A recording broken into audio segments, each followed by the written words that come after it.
바랍니다. 예, 김병주 의원님 수고하셨습니다. 다음은 조승래 의원님 질의해 주시기 바랍니다. 예, 더불어민주당 대전 유성구갑 조승래입니다. 예, 국방위 와서 첫 번째 질의를 하는데 어떤 질의를 할까 제가 고민을 하다가 군의 헌법 교육이 좀 필요한 것 같다. 이런 취지로 좀 말씀을 좀 드리려고 합니다. 현재 군대 내에서 5.16이나 12.12 군사 반란에 대한 교육을 하고 있습니까? 뭐 그거에 대한 뭐 국조적 사안 교육이라기보다는 아마 관련된 군법 교육 또 관련된 내용 교육에 그런 것들이 포함되어 있는 걸로 알고 있습니다. 예. 헌법 교육을 합니까? 육사에서? 예, 육사에서는 관련된 법을 교육을 하고 있는 걸로 알고 있고 예. 기본적인 군법 교육은 양성기관 또 보수교육기관 속에 포함이 돼서 교육을 하고 있습니다. 알겠습니다. 그런데 얼마 전에 헌재 출석했던 이제 사령관들의 진술을 보면 증언을 보면 참 제가 어이가 없어요. 이진우 전 수방사령관은 이렇게 얘기했어요. 검찰총장 출신 대통령이 방송으로 비상계엄을 선포해서 해당 행위를 불법이라고 생각하지 못했다. 조성현 수도방위사령부 1경비단장 의원 끌어내는 지시 불이행에 대해서 이분은 그렇게 얘기했어요. 법은 모르지만 하면 안 될 것 같은 생각이 들어서 이행하지 않았다. 이게 조성현 1경비단장 얘기입니다. 김현태 707 특임단장은 이렇게 얘기했어요. 계엄법과 헌법을 출력했는데 읽으면서 이해가 어려워서 세부하기를 못했다. 자, 지금 우리 군 형법에는 이게 지금 군의 명령이라는 거는 이게 항명인지, 그렇죠? 아니면 정당한 명령인지, 정당한 명령이면 항명이 될 것이고 정당하냐 그렇지 않은 거에 대한 판단을 해야 될 거 아니겠습니까? 일선 지휘관이든 장병들이 그 판단을 어떻게 해야 될까요? 직무대행님?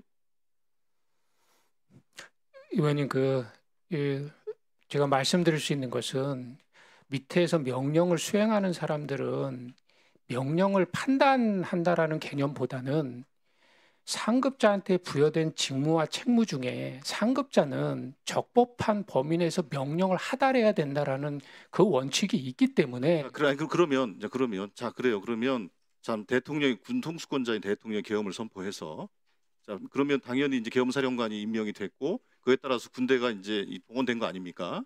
자 그러면 이 조치에 있어서 그럼 어느 정도 단위에서 판단을 해야 되는 겁니까? 그러니까 대통령이 판단을 하면 나머지는 다 그냥 수행을 해야 되는 겁니까? 아니면 적절한 단위에서 예를 들면 사령관, 뭐 개별 뭐 사단 단위, 군단 단위 뭐가 있을 거 아니겠습니까? 어느 정도 단위에서 판단할 수 있다고 보십니까? 저는 개인적으로 그것은 장관이 판단을 해야 된다고 봅니다. 장관이? 예, 군 조직 내에 들어가기 전에 그런 명령에 대해서. 자, 그러면 장관이 판단해서 소위 명령을 하달을 한 거 아닙니까? 일선 사령관들한테. 그러면 나머지 지금 사령관들은 다 항명의 죄를 범한 겁니까? 뭐 그것이 항명인지 적법한 명령인지 불법한 명령인지 이런 것들이 이제 수사기관에서 판단이 되기 때문에 거기에 맞춰서 그래서 이게 지금 군 형법은 잘 아시겠지만 군 형법에 가장 큰 첫 번째 처벌 조항은 뭐가 나오면 내란이 나오잖아요, 그죠?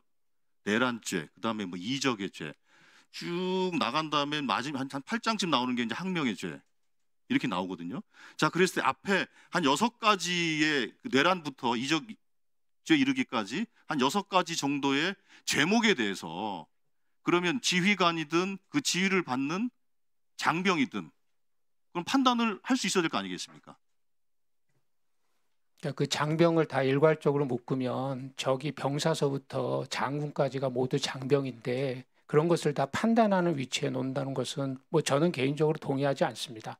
그럼 동의하지 않고 그러면 그 군의 명령은 일단 그 명령을 이행을 하고 그 이후에 판단을 받으면 된다 이런 취지신 겁니까? 그렇습니다. 군인들은 복종의 의무라는 것이 사실 크기 때문에 상급자가 정당한 명령을 내리는 것이 저는 선결 조건이라고 생각합니다. 자, 선결 조건이 안 됐을 경우로 여쭤보는. 그럼 그 명령을 내린 상급자가 책임을 져야 됩니다. 그런데 지금은 대통령도 장관도